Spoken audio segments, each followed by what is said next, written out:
আম চাষ অর্থনৈতিকভাবে লাভজনক, পরিবেশগতভাবে স্বস্তিদায়ক, একটা নির্ভরযোগ্য চাষিদের কৃষির উৎস, আয়ের উৎস।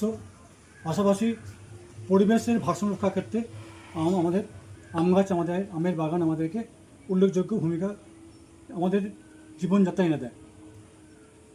আমি Manik Hajra, agri technology YouTube channel থেকে সকল চাষি বন্ধুদের স্বাগত জানাচ্ছি। আমরা দেখছি যে গতকাল জামা ষষ্ঠী গেল, অর্থাৎ আম কাঁঠালের দিন শেষ।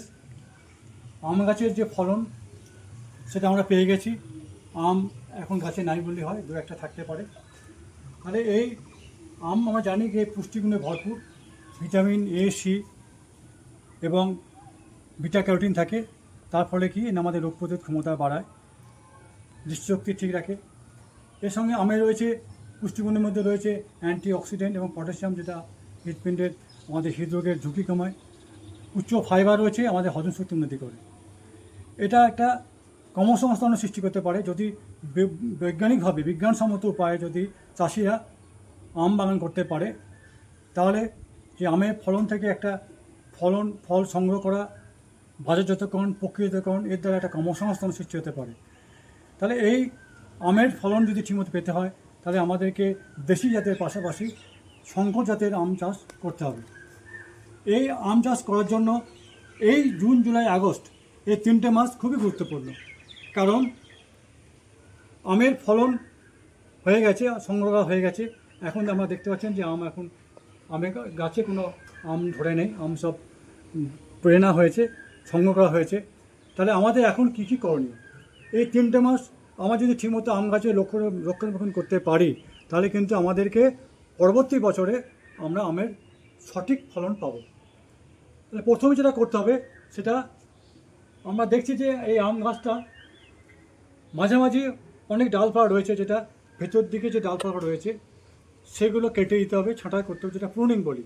অর্থাৎ আম গাছটার যে পুরনো ডালপালা, বিশেষ করে মাঝামাঝি জায়গায় যেগুলো ভেতরমুখো হয়ে আছে, ভেতর দিকে হয়ে আছে, সেই ডালগুলো প্রুনিং করবো, কেটে দেবো প্রাথমিক অবস্থায়।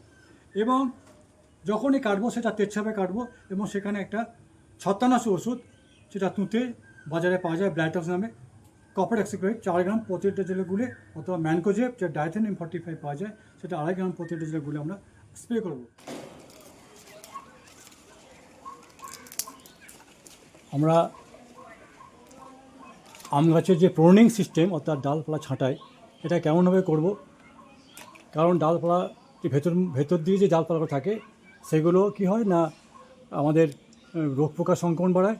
তাছাড়া আলো বাতাস গাছে প্রবেশ করতে পারে না।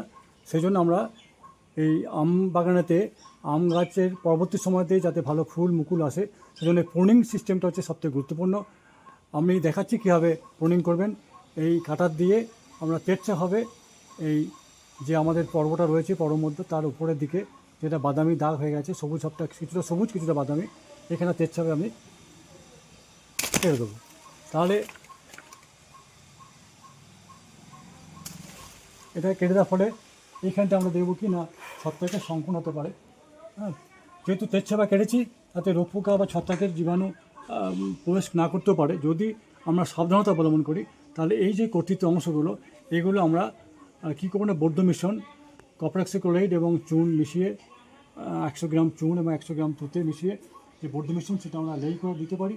অথবা কপার অক্সিক্লোরাইড 4 গ্রাম প্রতিটা জলে গুলে, বা ডাইথেনিয়াম 45, ম্যানকোজেব, যেটা বাজারে টেকনিক্যাল নাম ম্যানকোজেব, ডাইথেনিয়াম 45, এটা আমরা স্প্রে করতে পারি। অর্থাৎ এই বৌদ্ধ মিশ্রণ বা কপার অক্সিক্লোরাইড তুঁতে 4 গ্রাম প্রতিটা জলে গুলে স্প্রে করবো। অথবা হচ্ছে কি না, তার সঙ্গে তুঁতে, তাছাড়া আমরা ম্যানকোজেব ডাইথেনিয়াম 2.5 গ্রাম প্রতিটা জলে গুলে স্প্রে করলে এই ছত্রাকের সংক্রমণ হবে না। তাহলে আমরা যত বেশি প্রুনিং করবো, যত বেশি ডালপালা কেটে দেবো, তাহলে আগামী দিনে ওই ডালপালা কর্তৃত অংশ, যে ডালপালাগুলো, সেই কর্তৃত অংশ থেকে বেশি কুশি বেরোবে, বেশি কচি পাতা বেরোবে, এবং যত কচি পাতা এই 3-4 মাসে বেরোবে, আমাদের আগামী দিনেতে আমের ফলন কিন্তু আমরা নিয়মিত পাবো। তাহলে প্রথমেই গেল ওটা আমাদের আম গাছের প্রুনিং করা, ডালপালা ছাঁটাই করা। কারণ হচ্ছে যে এই ডালপালা কেটে দিলে আমাদেরকে আলো বাতাসটা চলাচল করতে হবে গাছের মাছ দিয়ে। এবং এই যে ডালপালা কেটে দিলাম, তার ফলে এই কাটা ডালপালা থেকে প্রতিটি অংশ থেকে কুচি বেরোবে, তারপরে আবার নতুন করে কচি পাতা কচি ডাল বেরোবে। তাই এই যত আমরা এই প্রুনিংটা ভালো করে করতে পারবো, তাহলে আমাদের কিন্তু আগামী মরশুমেতে আগামী বছরে আমাদের কিন্তু আমের ফলন আমরা ঠিকমতো পাবো। এরপরে আম গাছের চারা তৈরি একটা উৎকৃষ্ট সময়। এই বর্ষার সময় আমরা আম গাছ চারা তৈরি করতে পারি। সাধারণত প্রজনন যে অঙ্গজ প্রজনন পদ্ধতি, এটা আমরা কাটিং অর্থাৎ অঙ্কুর জোর কলম, ভিনিয়ার জোর কলম, সংযুক্ত জোর কলম বা পার্শ্ব কলম, এই যে মানে অঙ্কুর জাতীয় অঙ্কুর জোর কলম, এই কলমকে আমরা অঙ্গজ প্রজননের মাধ্যমে চারা গাছ তৈরি করতে পারি। যে চারা গাছ তৈরি করতে পারি, তার জন্য 1 বছরে একটা যে মাতৃ গাছ, এটাকে এলা বলবো বা রুস্টার বলবো, আর যে ভালো জাতের যে আমরা চারাটা করবো তার সেটাকে আমরা বলবি কিনা সায়ন বা পরশাখা, এইটা জোর করে আমরা জোর কলম তৈরি করে আমরা চারা তৈরি করতে পারি। এবং এই চারা গাছ লাগানোর সময় সাধারণত বর্ষার আগে এবং বর্ষার পরে আমরা সার দেবো। চারা গাছ লাগানোর জন্য আমাদের যেটা করতে হবে সেটা হচ্ছে যে যদি সেটা শঙ্কর জাতীয় গাছ হয় তার 6 মিটার 6 মিটার, আর অন্যান্য দেশি গাছ হলে 11 মিটার 11 মিটার দৈর্ঘ্যপ্রস্থ এবং 1 মিটার 1 মিটার 1 মিটার আমরা ঘনত্বে একটা গর্ত করব। সেই গর্তের যে মাটি, সেই মাটির তলার মাটিটা আমরা ওপরে দেবো এবং সেটা 2-4 সপ্তাহ শুকিয়ে নেব। তার ফলে কি আমাদের রোগ পোকা যদি থাকে সেটা নিয়ন্ত্রণ হবে। এরপরে আমরা যে ওপরে মাটিটা নিচে দেবো, নিচের মাটি ওপরে দেবো এবং এই মাটি দেওয়ার আগেতে আমরা প্রতি গর্তে 50 কেজি জৈব সার সঙ্গে 1 কেজি নাইট্রোজেন অর্থাৎ ইউরিয়া সার দেবো বর্ষার আগে প্রতিটা ফন্ত গাছে। আর বর্ষার পরে আমরা 1 কেজি পটাশ এবং 750 গ্রাম ফসফেট এবং 50 কেজি জৈব সার দেবো। যদি দেখা যায় যে প্রতিটি গাছে 1 বছরে যে চারা যদি হয়, তাহলে পরে 1 বছরের জন্য আমরা 20 কেজি জৈব সার, তার সঙ্গে 50 গ্রাম ইউরিয়া, 25 গ্রাম ফসফেট, 25 গ্রাম পটাশ, অর্থাৎ হিসাব করে দেখা যদি বলা যায় বছর রোপণের প্রথম বছর 20 কেজি, তারপরের বছর 5 কেজি বাড়বে গোবর সার।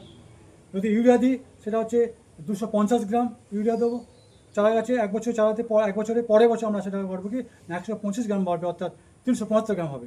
এবং ফসফেট হচ্ছে 100 গ্রাম, সেটা পরের বছর 200 গ্রাম। যদি পটাশ হয় সেটা 100 গ্রাম, সেটা পরের বছর আর 100 গ্রাম।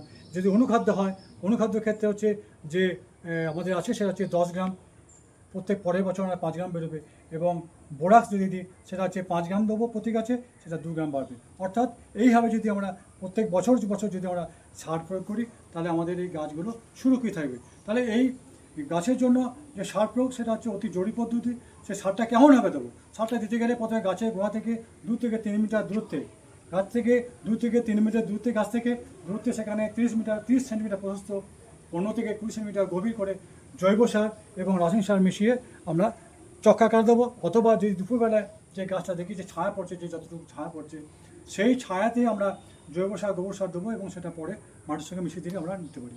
এরপর যখন বর্ষা আরম্ভ হবে তখন কী হবে না, আমাদের এই সার থেকে যেহেতু ফলন আমরা সংগ্রহ করেছি, গাছে ফল দেওয়ার জন্য গাছ দুর্বল হয়ে যায়, বর্ষার সঙ্গে সঙ্গে মাটি থেকে খাদ্য গ্রহণ করবে এবং আমাদের এই 4-5 মাসের মধ্যে যে ডালপালা কেটে দিয়েছি সেখানে কচি ডালপালা বেরোবে, কচি পাতা বেরোবে এবং সেখানে থেকে ফুল আসবে এবং মুকুল আসবে।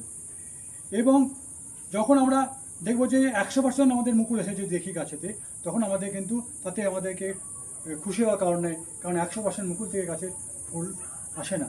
সেই জন্য আমাদের কী করতে হবে কি না 50% নাকি বাকি 50% মুকুল আমাদেরকে ফেলে দিতে হবে, তাহলে পরবর্তী সময়তে ভালো মুকুল আসবে।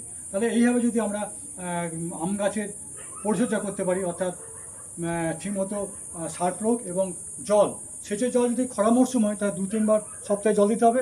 যদি দেখি মাটির ময়েশ্চার থাকে তাহলে কিন্তু আমাদেরকে জল দেওয়ার প্রয়োজন হয় না।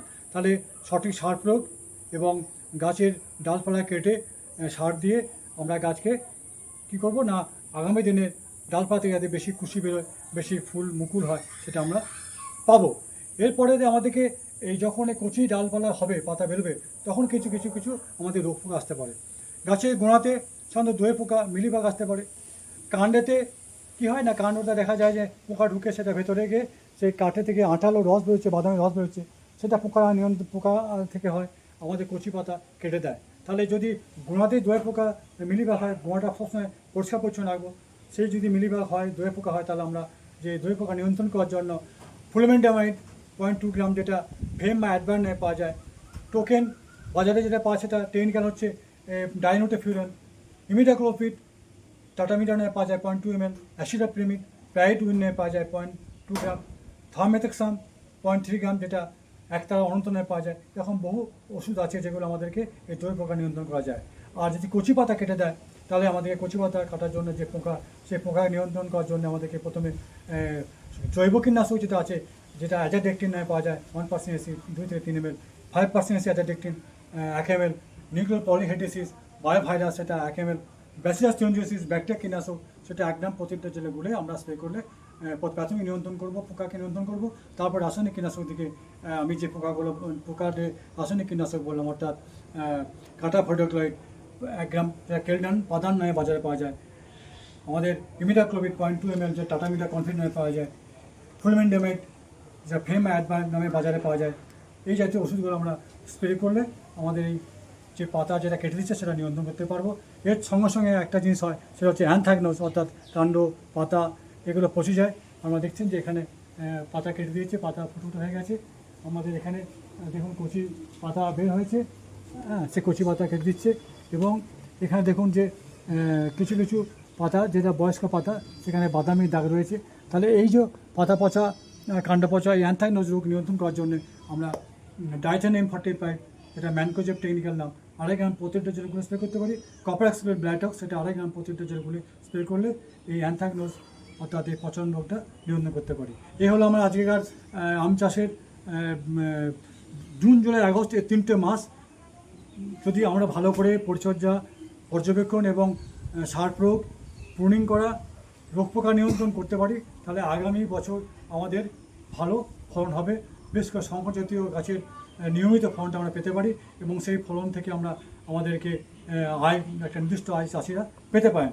এই হলো আজকের আলোচনা। যদি আমাদের এই ভিডিও ভালো লাগে তাহলে আপনারা বেশি বেশি শেয়ার করবেন, আপনাদের চাষি বন্ধুদের শেয়ার করবেন, আমাদের মতামত দেবেন, লাইক কমেন্টস করবেন, সাবস্ক্রাইব করবেন এবং পাশের যে বেলটা আছে বেল আইকনটা টিপে বাজিয়ে দেবেন, যাতে আগামী দিনে আরও যে ভিন্ন ভিডিও নিয়ে আসবো, যেগুলো তরমুজ শস্য চাষ কেমন করতে হয়, বীজ বপন, বীজ শোধন বা জৈব সার তৈরি করা, এই জাতীয় ভিডিও আমি আনবো, তাহলে সেটা আমরা দেখতে পাবেন। এই বলে এবং তারপরে আমি যেটা শেষ করতে চাই সেটা হচ্ছে, এই সময় বর্ষাকাল, আসুন আমরা সবুজায়ন করি, আমাদের পরিবেশকে বাঁচিয়ে রাখি, আমাদের শিশুকে পৃথিবীর বাসযোগ্য করে তুলি, আমরা বুক ভরে শ্বাস প্রশ্বাস নিতে পারি। তার জন্য আমরা বাড়ির পার্শ্ববর্তী জায়গা, রাস্তার ধারে বিভিন্ন জায়গাতে আমরা আসুন বৃক্ষরোপণ করি, কারণ একটি গাছ একটি প্রাণ। আমাদেরকে এই গাছই আমাদের পরিবেশকে বাঁচিয়ে রাখবে, আমরা সুস্থ ভালো থাকবো। তাহলে এটাও আমরা পাশাপাশি করব। এই কথা আমি বলে সকলের সুস্থতা মঙ্গল কামনা করে, আপনাদের আষাঢ়ের মাসে যে রথ শেষের দিকে আসে, রথযাত্রা, আপনারা দেখুন, আপনাদের সকলের শারীরিক সুস্থতা মঙ্গল কামনা করে আমার এই ছোট্ট ভিডিও আমি বললাম, আপনার সঙ্গে উপস্থাপন করলাম। যদি আমাদের ভালো লাগে তাহলে আমরা অবশ্যই আপনাদের মতামত দেবেন। নমস্কার, ধন্যবাদ।